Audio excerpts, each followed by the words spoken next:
आज जिस पर्सनालिटी की हम बात करने जा रहे हैं, ये बॉलीवुड के रिचेस्ट फैमिली से आते हैं। करंटली सबसे बड़ी प्रोडक्शन कंपनी के को ओनर हैं।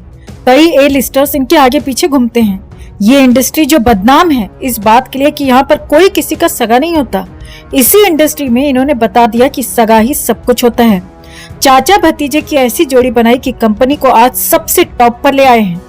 हम बात कर रहे हैं टी सीरीज के मालिक लेट गुलशन कुमार के छोटे भाई कृष्ण कुमार दुआ की।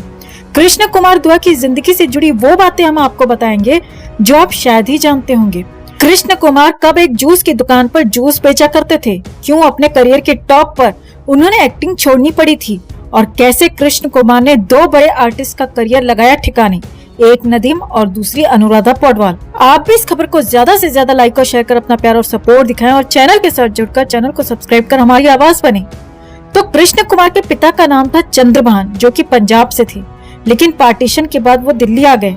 दिल्ली आकर उन्होंने एक फ्रूट बेचने की दुकान लगाई और अपने पिता को उसी दुकान में कृष्ण कुमार मदद किया करते थे। बात करें इधर गुलशन कुमार की, तो उन्हें म्यूजिक का काफी शौक था और धीरे धीरे उन्होंने दिल्ली में ही अपनी एक कैसेट कंपनी सेटअप कर दी। सुपर कैसेट्स इसका नाम रखा। इनिशियली इनकी कंपनी पायरेटेड गानों से बनी कैसेट्स बेचती थी सस्ते दामों पर, और यहाँ से इतना पैसा कमाया कि मुंबई आकर एक कंपनी बनाई टी सीरीज।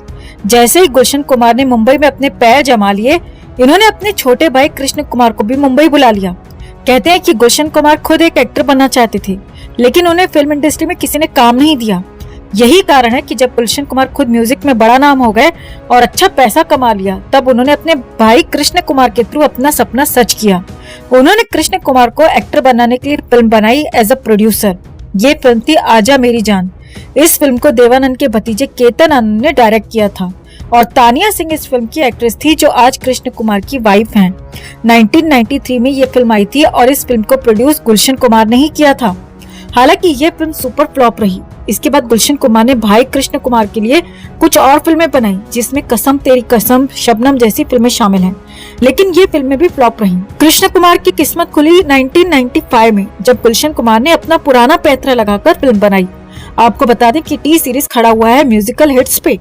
बात करें आशिकी की या लाल दुपट्टा मलमल की, ये फिल्में म्यूजिकल हिट थी और इन्हीं के दम पर टी सीरीज बड़ा नाम बना।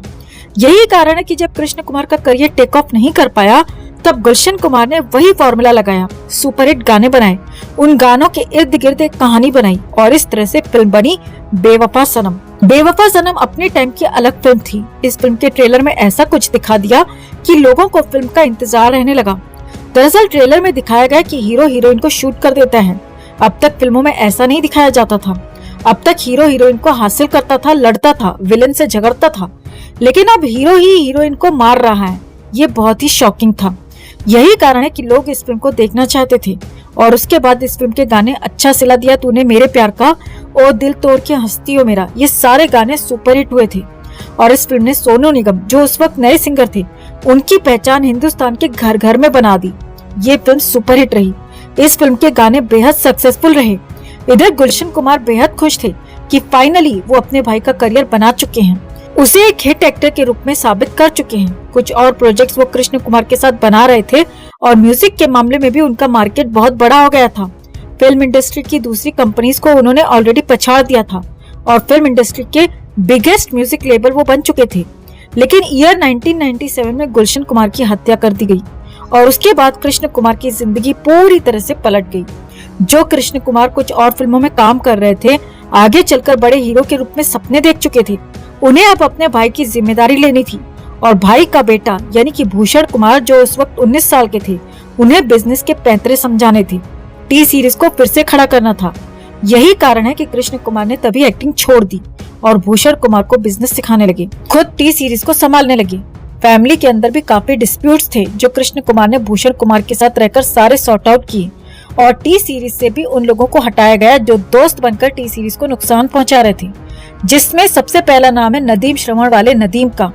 दरअसल नदीम के ऊपर इल्जाम भी लगा था कि नदीम ने ही अबू सलीम को सुपारी देकर गुलशन कुमार को मरवाया है।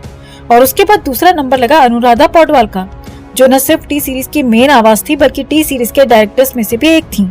जैसे ही गुलशन कुमार की डेथ हुई, अनुराधा पौडवाल को भी साइडलाइन किया गया। अनुराधा पौडवाल को बतौर सिंगर छोटा मोटा काम दिया जा रहा था, लेकिन अब मैनेजमेंट के और एडमिनिस्ट्रेशन के जो फैसले थे वो अनुराधा पौडवाल से नहीं लिए जा रहे थे। चाचा भतीजा ने मिलकर टी सीरीज को संभालने की ठान ली।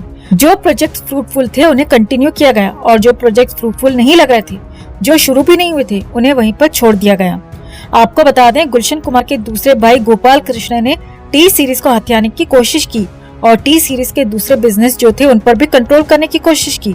तब कृष्ण कुमार ने गुलशन कुमार के बेटे भूषण कुमार को सपोर्ट किया और सारे बिजनेस फिर से अपने कंट्रोल में लिए और गुलशन कुमार की डेथ के 2-3 साल में ही वो टी सीरीज को एक बार फिर से टॉप पर ले आए और गुलशन कुमार के बेटे भूषण कुमार को मार्केट के लिए तैयार कर दिया। लेकिन साल 2000 में कृष्ण कुमार तब कंट्रोवर्सी में आ गए थे जब उन पर मैच फिक्सिंग का इल्जाम लगा था और कहा गया था कि उन्होंने जुआ खेला है। साल 2002 में कृष्ण कुमार शादी कर लेते हैं तानिया सिंह से, जिसके साथ उन्होंने अपनी पहली फिल्म की थी।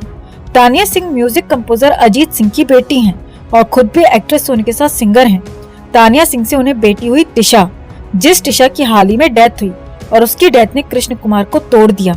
आपको बता दें कि कृष्ण कुमार ने अपने भाई के जाने के बाद एक्टिंग बिल्कुल नहीं की। सिर्फ एक फिल्म आई थी पापा दी ग्रेट, उसका हिस्सा वो बने थे और उसके बाद उन्होंने एक्टिंग नहीं की। अपने भाई की कंपनी को संभाला, भाई के बेटे भूषण कुमार को तैयार किया। साल 2005 में कृष्ण कुमार पहली बार प्रोड्यूसर बने। सलमान खान को लेकर फिल्म बनाई lucky no time for love. हालांकि ये फिल्म इतनी सक्सेसफुल नहीं थी, लेकिन Krishna Kumar as a producer industry में आ चुके थे और उसके बाद उन्होंने कई सारे फिल्में प्रोड्यूस की। आज टी सीरीज के को ओनर होने के साथ साथ कृष्ण कुमार टी सीरीज की ज्यादातर फिल्मों को को प्रोड्यूस करते हैं और हाल ही में उन्होंने बहुत ही शानदार फिल्में दी हैं। भूल भुलैया 2 काफी सक्सेसफुल रही और एनिमल फिल्म के भी वो को प्रोड्यूसर रहे। तो समझ सकते हैं कि एज अ प्रोड्यूसर वो कितना अच्छा कर रहे हैं। एक तरह से कह सकते हैं कि भाई के लिए उन्होंने एक्टिंग करियर छोड़ दिया, लेकिन उनके लिए ये चीज बिल्कुल सही साबित हुई क्योंकि आज वो फिल्म इंडस्ट्री के सबसे बड़े प्रोड्यूसर हैं। बड़े बड़े एक्टर्स कार्तिक आर्यन से लेकर रणबीर कपूर तक उनके आगे पीछे घूमते हैं।